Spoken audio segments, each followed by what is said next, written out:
Comment utiliser la pédale de sustain ou de sustain, je ne sais pas comment vous dites. C'est ce qu'on va voir en détail dans cette vidéo. Juste avant, cliquez sur le bouton s'abonner pour rejoindre les autres musiciens abonnés à ma chaîne. Alors, est-ce que vous avez du mal à jouer avec votre pédale? Est-ce que vous avez aussi des soucis à la synchroniser avec vos autres membres? Et alors, c'est vrai que vous devez déjà coordonner vos deux mains, alors ajouter un troisième membre, votre pied, ça ne facilite pas forcément l'affaire. En plus, sur certaines partitions ou grilles d'accords, vous n'avez strictement aucune indication et il va bien falloir vous en sortir.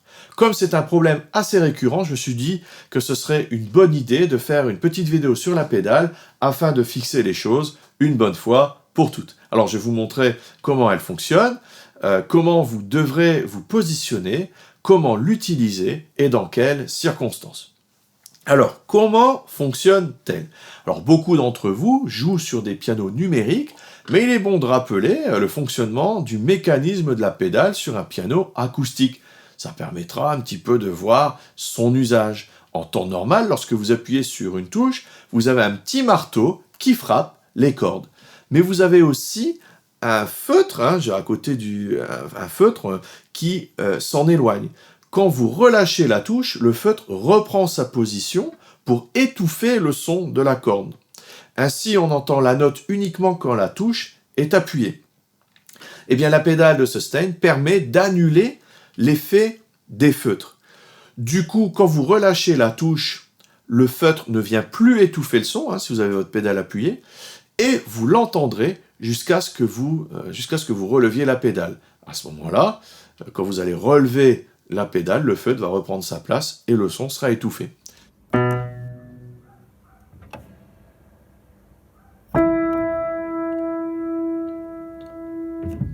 Alors, les pianos numériques simulent cette fonctionnalité. J'ai même entendu des émulations qui reproduisaient le bruit du mécanisme lors de l'enfoncement et du relâchement. Vous savez, il y a un mécanisme dans le piano et c'était reproduit dans ces simulations. Alors, c'est vous dire un petit peu le degré de réalisme qu'on rencontre dans certaines émulations logicielles ou même matérielles. Je voudrais ajouter une petite précision pour les pianos numériques. Si vous avez un modèle de scène, c'est-à-dire sans le meuble, vous savez, on pose sur un pied, on vous donnera certainement une petite pédale à brancher sur votre clavier. Et j'en ai eu des problèmes avec ce genre de pédale. Alors, elle n'est ni lourde ni fixée, je vais vous en montrer une. Voilà, ici.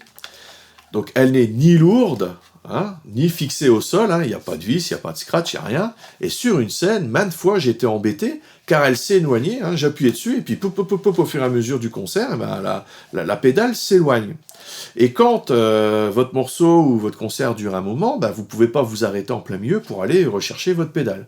Donc tout en jouant, il fallait jongler avec mes deux pieds pour essayer de rapprocher la bête.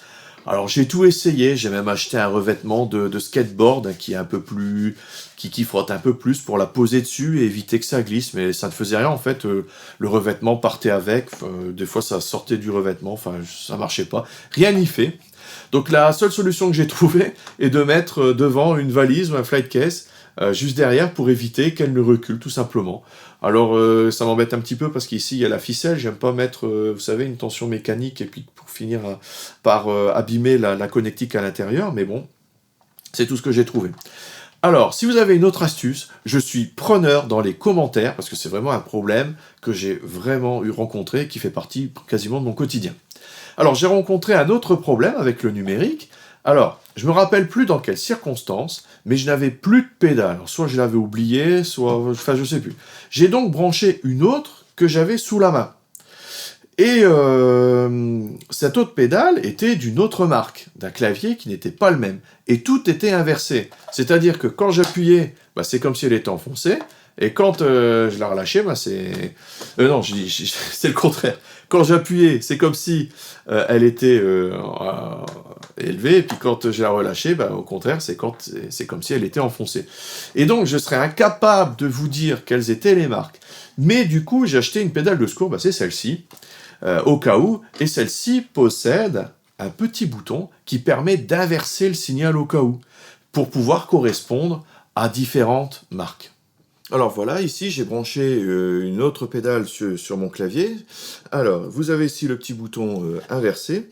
Donc vous voyez, si j'appuie sur des notes, allez, ma pédale n'est pas du tout appuyée, et pourtant la note continue, et là, c'est comme si je la relâchais.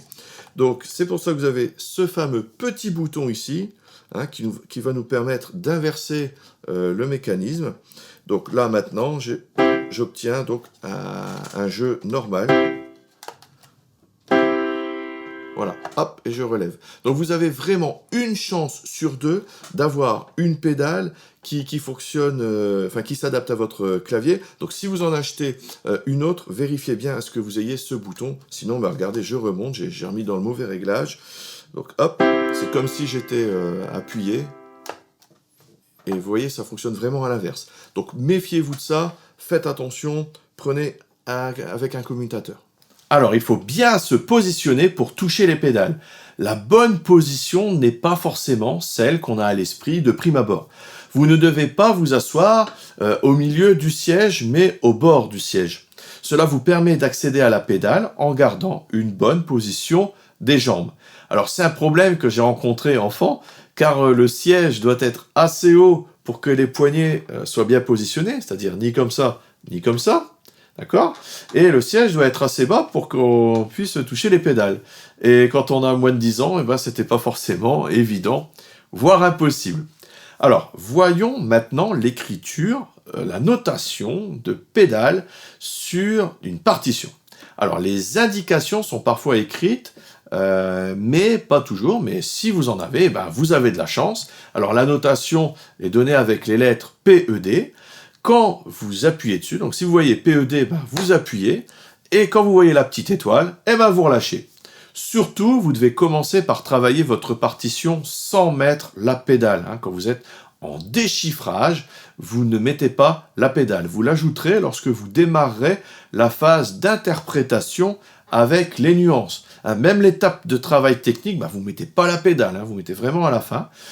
Comme à ce moment-là, le déchiffrage des mains, quand vous mettez vos nuances, le déchiffrage des mains est normalement acquis, eh bien l'introduction de la pédale ne devrait pas poser trop de problèmes. Malheureusement, la pédale n'est pas toujours indiquée sur les partitions, c'est pas toujours écrit, et dans ce cas-là, bah, vous devrez vous adapter. Comment utiliser votre pédale? La pédale a pour utilité de laisser sonner les notes. Cela permet une plus forte liaison, cohésion entre elles. Mais le deuxième effet qui se coule est que vous risquez une sacrée cacophonie si vous la laissez enfoncer trop longtemps. Alors mon premier conseil, celui que je peux donner, alors évidemment, c'est de vous écouter. Alors cela n'a l'air de rien dit comme ça, vous pensez peut-être même que c'est inutile de dire à des musiciens de s'écouter, mais vous ne pouvez pas vous imaginer le nombre de personnes qui jouent sans s'écouter. Ils ont les yeux rivés sur la partition ou en pleine concentration pour éviter les fausses notes, mais pas d'écoute de soi. Or, c'est extrêmement important, et pas seulement pour la pédale d'ailleurs. Écoutez-vous, tenez compte des sonorités qui sortent de votre instrument et jouez-en dans votre interprétation, votre feeling en dépend. Le second conseil est de penser à relever la pédale à chaque changement d'accord. Alors, ce n'est pas une règle absolue, mais c'est un bon début. Relevez la pédale juste avant de jouer l'accord suivant, parce que sinon vous allez mélanger les deux.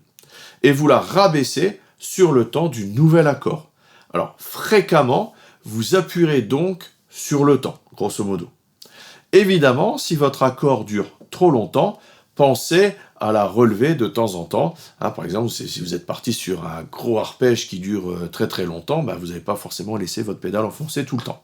Mais là, il n'y a pas de règle absolue. Cela dépend du morceau et aussi de la vitesse d'interprétation. Et dans ce cas-là, j'en reviens au point numéro 1, à savoir, écoutez-vous. Troisièmement, si vous mettez de la pédale en fin de morceau, vous savez, quand on laisse mourir la note, eh ben faites attention à bien contrôler l'atténuation du son, à contrôler la fin du son.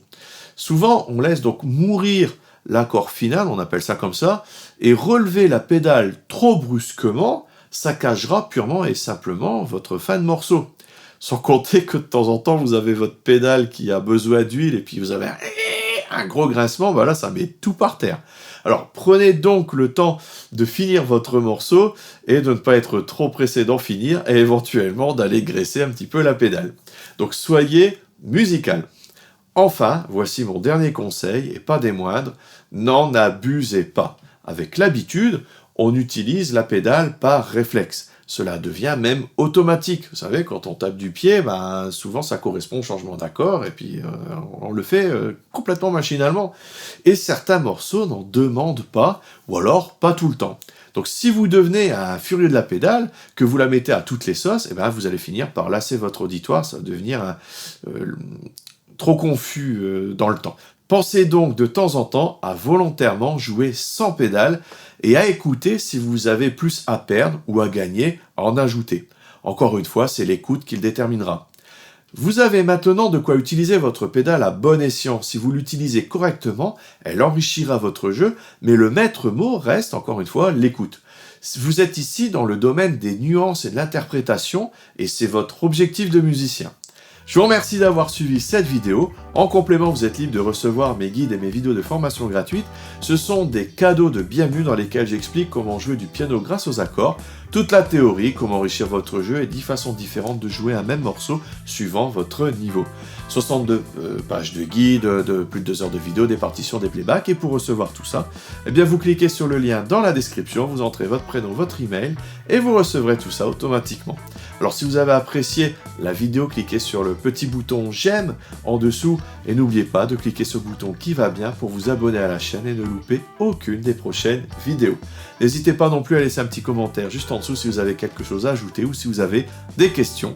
Merci par avance, à tout de suite dans les vidéos bonus. Salut!